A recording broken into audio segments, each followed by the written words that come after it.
Bismillahir Rahmanir Rahim. Kwa jina la Allah mwingi wa rehema mwenye kurehemu. Min fadail Qur'anil Azim, miongoni mwa fadhila za Qur'an tukufu. Alhamdulillahil qail, sifa njema zote ni za Allah aliyesema kitabun anzalnahu ilayka mubarakun liyadabbaru ayatihi wa liyatadhakkara ulul albab. Hiki ni kitabu tulichokiteremshia kinye baraka ili wazitafakari aya zake na wapate kukumbuka wenye akili. Al-Qur'anul Azim kitabullahi uhiya ila afdali khalqihi wa akmali rusulihi Muhammadin sallallahu alayhi wasallam. Qur'an tukufu ni kitabu cha Allah alichomfunulia kiumbe bora na mtume mkamilifu Muhammad sallallahu alayhi wasallam. وهو أفضل الكتب وأجمعها للخير وأوفاها بحاجة البشر وأبقاها على الدهر. Nani kitabu bora kuliko vyote kenye kukusanya khairi zote, kinachokidhi mahitaji ya wanadamu na kinasalia milele. Wa kana da'watul haqqi lisairil khalqi ila yawmiddin. Na kilikuwa ni mwito wa haki kwa viumbe wote hadi siku ya hesabu. أنزل الله على رسوله بلسان عربي مبين. الله مكترمشا كمتما wake kwa lugha ya Kiarabu wazi. فآيته بينة, hivyo haya zake ni wazi. وحججه دامغة, hoja zake ni zenye kushinda. وحكمه بالغة, na hukumu zake ni zenye kufika malengo. وأخباره صادقة, na habari zake ni za kweli.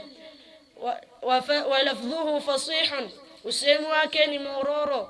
ونظمه رصين, na mpangilio wake ni imara. وأسلوبه بليغ, na mtindo wake ni mzuri.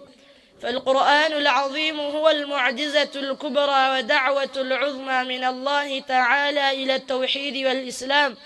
Qur'an tukufu ni muujiza mkubwa na mwaliko mkubwa kutoka kwa Allah kwa ajili ya tauhid na Uislamu.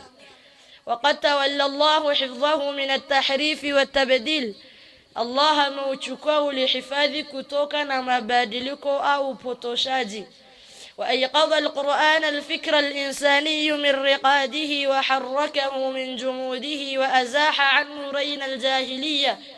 Qur'an iliamsha fikra za kibinadamu kutoka usingizini, ikaihamisha kutoka katika uzito, ikaitoa katika gubika la ujinga.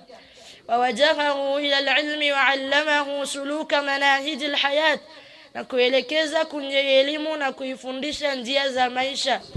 وفتح القرآن العظيم للعقول أبوابا من العلوم فسلك بها سبلا من المعارف لم يكن له عهد بها من قبل.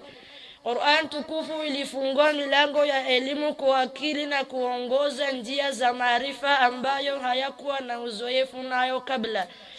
وكان القرآن العظيم نورا وهدى للناس في سائر العصور. Qur'an tukufu ilikuwa ni nuru na uongozi kwa watu katika zama zote. وكان مأدبة الله لخلقه, na kilikuwa ni karamu ya Allah kwa viumbe wake. Yud'amu minha man yasha, ikilisha kutoka kwa hayo anayetaka. ويفيد منها كل إنسان بقدر استعداده وتهيئ فطرته لقبول فيضه, na kumtosheleza kila mtu kwa kadri ya maandalizi yake na utayari wa maumbile yake kupokea fadhila zake. وآخر دعوانا أن الحمد لله رب العالمين. السلام عليكم ورحمة الله وبركاته.